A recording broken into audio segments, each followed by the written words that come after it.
अस्सलाम वालेकुम नाज़रीन। तो कैसे हो आप सब? उम्मीद है कि सब खैरियत से होंगे।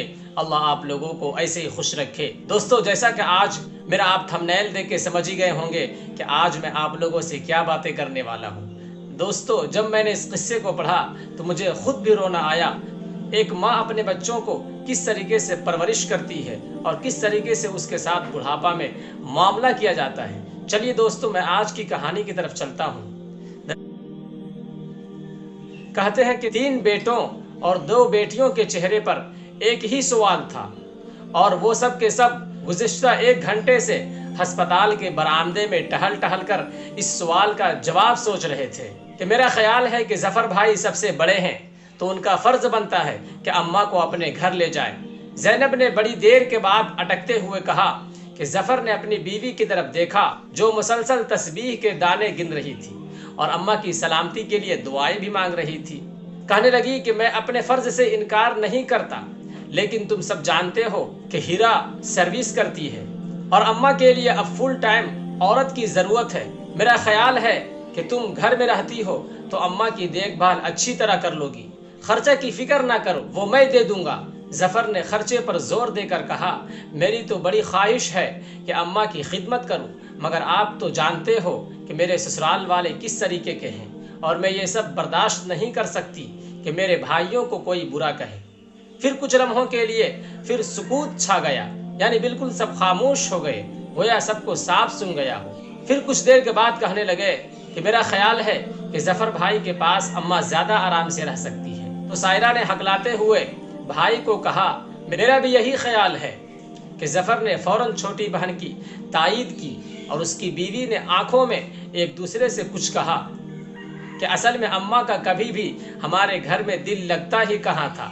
वो तो हमारे घर में 2 दिन से ज़्यादा नहीं रहती थी। बीमारी में तो इंसान तन्हाई से घबराता है। शहाना ने शौहर के कुछ कहने से पहले ही सफाई पेश कर दी और कहा कि अब क्या होगा, मेरी तो मजबूरी है, मेरी तो आमदनी बहुत कम है, फिर मेरे पास घर में तो बिल्कुल जगह भी नहीं है। तो जफ़र ने कहा कि फिर अम्मा किसके घर जाएगी? आखिरकार अम्मा अब किसके घर जाएगी? सब मजबूर थे और सोचों में गर्क थे, यानी बिल्कुल सोच में डूबे हुए थे। इतने में एक लेडी आई, यानी एक लड़की आई जो लिबास से नर्स लग रही थी। उसने कहा कि आप सब वार्ड नंबर 2 के मरीजा के रिश्तेदार हैं क्या? उन सब ने घबरा कर सर उठाया। जी जी हाँ, हम लोग वार्ड नंबर 2 के मरीजा के रिश्तेदार हैं। तो वो नर्स कहने लगी कि आपको वार्ड में डॉक्टर बुला रहे हैं। कहने लगे कि खुदा खैर करे। वो सब तेजी से वार्ड में दाखिल हुए तो डॉक्टर जफ़र ने कांधे पर हाथ रखते हुए कहा, I am sorry, she is expired, यानी मुझे माफ करना, अब ये मर चुकी है। इतना सुनते ही सब ने एक दूसरे की तरफ देखा। सबके चेहरों पर ज़ाहिरी गम के साथ ही एक कमीनी सी मुसर्रत का अक्स भी मौजूद था। और यही सच्चाई है हमारे माशरे की। 10 बच्चों को पालने वाले तन्हा वालिदैन को 10 बच्चे तन्हा नहीं पाल सकते हैं और बहुत सी माएँ बुढ़ापे में अपनी ज़िंदगी के आखिरी लम्हात सड़कों पर ही गुजार देती हैं। ऐसा है हमारा माशरा।